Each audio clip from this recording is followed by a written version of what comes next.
Hey guys, Black Ninja 797 here. In today's video, I'm going to be giving you guys some tips for CoD 4 Remastered, and these tips are specifically for Christmas noobs, or, if you're new to CoD 4 and you just got it, or if you're new to Call of Duty in general, these are going to be some tips for you guys, so that way when you pick up the game tomorrow, or when you end up, getting it tomorrow as like a Christmas gift, or heck, even if you get it today and you actually get it early, I'm actually going to be giving you guys some tips so that way, when you actually end up loading the game and you end up starting off, you don't, get destroyed by all the pub stoppers that are just going to be waiting for all you guys. I want to make sure that you guys have, a fair chance, and that way you guys don't just get destroyed by, the people that have been playing it a little bit longer than you guys. I want to make sure that, you guys can have some fun as well. So, these are going to be some basic tips. Like, they're very, very simple. Like, I'm pretty sure most of you guys actually probably know this stuff. And if you guys end up knowing this, forgive me. I'm not, saying this, to say that, Christmas tips are, really, really stupid. I'm just giving these tips because some people are, just getting into Call of Duty by, getting this game. This is going to be, their first ever Call of Duty, and they might not know these simple and basic tips. And then also, I just want to, give you guys these tips just because they're very, very useful, and sometimes people, don't realize how good these set items or these tactics are. So this is just basically so that way you guys can end up, dominating the game too, whenever you load CoD 4. So let's begin with what the best guns are in CoD 4, so that way you guys know what classes to make. The best guns in CoD 4, and by the way, this is all personal preference by the community and also myself. The best guns are the M16, the AK-47, the AK-74U, the MP5, the M4A3, and I think that the one shotgun is the M10 shotgun. It's that one fully auto shotgun, because there's only 2 shotguns in this game. It's the last one you unlock, so you're gonna the full name. And then also the RPD, and then the SAW. Those are the best guns in every single class. Oh yeah, I forgot the pistols.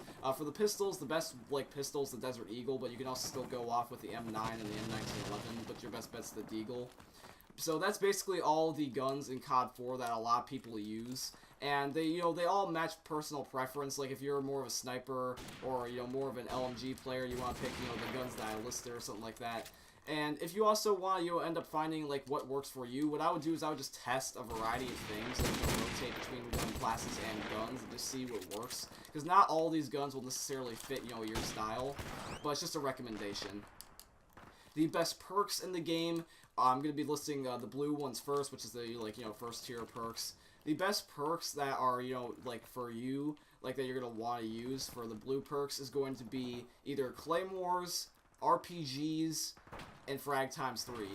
And these are the best perks because Frag times 3 is the god perk, the perk that everyone wants. It's the blue perk, and you get 3 frag grenades and you can just spam them everywhere and you can get basically easy multi-kills. Then Claymores, a lot of people really don't use them too often in this game. The original CoD 4, they were, everywhere. But in this game, there's not really too many of them, but they still can be useful. If you're more of a defensive player, you'll want to run Claymores. And then also there's the RPG perk. In CoD 4, the RPG was actually a perk instead of an actual class, it wasn't by itself. So if you actually want to run an RPG, you're going to have to sacrifice one of your blue perks. But it's really, really worth it, because if you end up getting an RPG, you can shoot down enemy helicopters, because the way that you got rid of helicopters in this game was you actually had to shoot them with an RPG. You could do it with a gun, but it was a lot easier with, an RPG. And then also, for the red perks, now this is going to be by preference. These are the 2 perks that everyone, chooses. You're either going to be this, user, or you're going to be this user. There is also the red perks, and in the red perks, a lot of people will either use Stopping Power or Juggernaut. Stopping Power gives you more bullet damage, and then Juggernaut gives you extra health. So if you want to be more defensive and kind of be a little bit more passive, I would run Juggernaut. And if you're more aggressive like me, I would run Stopping Power. And also, I've seen a couple of people use the UAV Jammer. It's not as, popular as Stopping Power or Juggernaut, but it can be useful. However, though, I won't recommend it unless you're using Suppressor, because it'll just show up on the minimap anyways. And then also another perk that I really recommend in not Stopping Power, in the red perk, and this is only if you actually want to go in guns blazing and just go absolutely ham. Double tap is a red perk, and it's not useful on most stuff, but it can be useful on shotguns, and sniper rifles. I have seen a couple of classes where people just want to shoot crazy fast and just go bam, bam, bam. Although I would just recommend stopping Power Juggernaut and then maybe UAV Jammer. Double Tap's not too popular, but I do want to list it as an option for you guys so you don't feel like you have to be, using specific stuff. Because like I said, you might have preferences and you might not necessarily like the things that I'm recommending. And then also for the green perks, what I recommend is either Extreme Conditioning, Deep Impact, and Steady Aim. These are the best perks in the greens. Perks in my opinion. I really recommend these. Extreme Conditioning is just in case you want to rush, like you just want to go everywhere, just guns blazing and everything. Steady Aim is for more of like a shotgun user of anything, like because you can just hip fire and you can just go in, you just go pop, pop, pop. And then Deep Impact basically is FMJ. Deep Impact was basically like FMJ in the form of a perk. So if you end up putting on Deep Impact, you'll be able to shoot through walls a lot easier. And it's very, very useful. This is probably the most used green perk, I would say. And then also another one that's actually very useful, but it's more of a troll perk. I just didn't want to list this at first because I wasn't sure whether or not this would actually be, something that you guys would want to run because it's more of a troll perk than anything.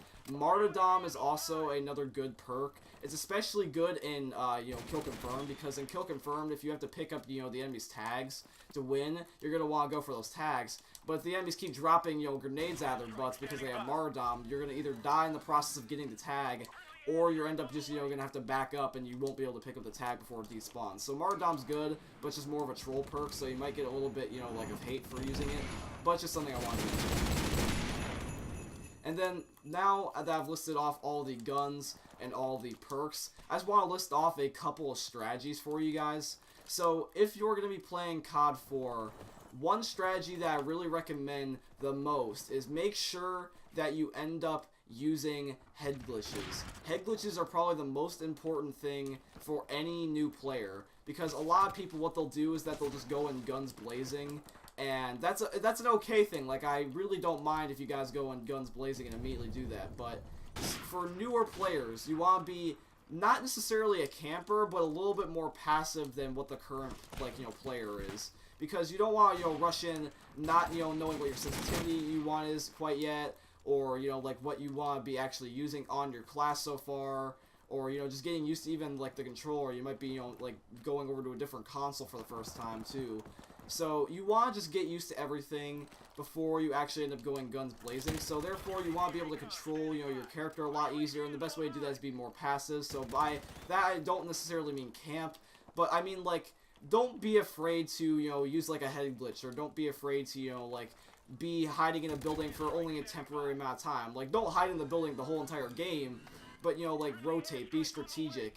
If you're seeing, somebody chasing you down, if you want to just stop and go prone, this is not camping, right here, what I would be doing. This would just be strategic waiting is, what I like to call it. So that's another thing that I really recommend, is just be a little bit more passive than, normal. And then also another strategy that I really recommend is that if you are ending up wanting to go on a really big kill streak, a stealth class is something that you'll always want to run. A stealth class basically means that you want to run a gun with a suppressor, and then, UAV jammer, basically be off the radar, be, incognito, and just basically take out the enemies one by one. And then one last thing that I really want to recommend is there is a default class for this, so you don't need to make one. However, though, I would recommend making one, just in case. I would recommend just having an RPG class, just in general, for taking out helicopters. Not to blow people up, but just for helicopters, because in CoD 4, if I haven't said already, there was no, launcher, or, any, grenade class, or, basically, there was no, lock-on launchers. So, the RPG was the most efficient way to take out the chopper as a perk. So, you're going to want to make a perk class, with an RPG, so that way you can end up taking out helicopters. Specifically, also, if you join a late game, because if you join a late game, there's most likely going to be kill streaks inbound. So that's something that I really would recommend, because it is something that can be useful in the long run.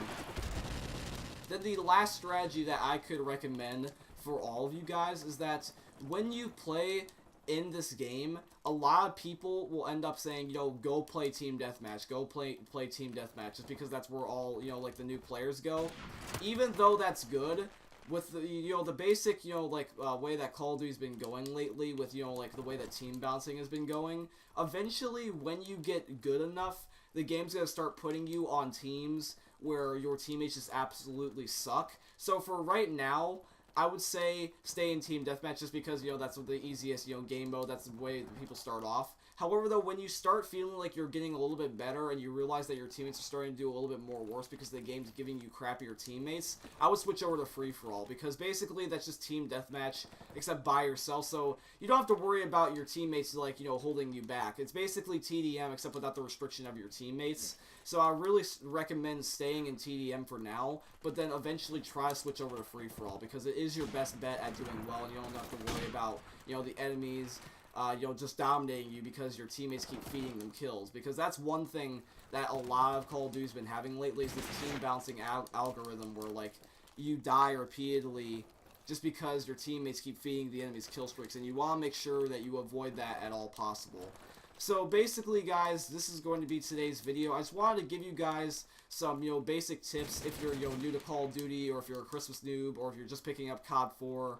And I hope that these tips did help you out. If you guys liked today's video, I really appreciate it if you could drop a thumbs up on the video because that will help out my channel a lot. And also subscribe to the channel if you're new around here because that's really appreciated. I'll let you guys know uploading another video.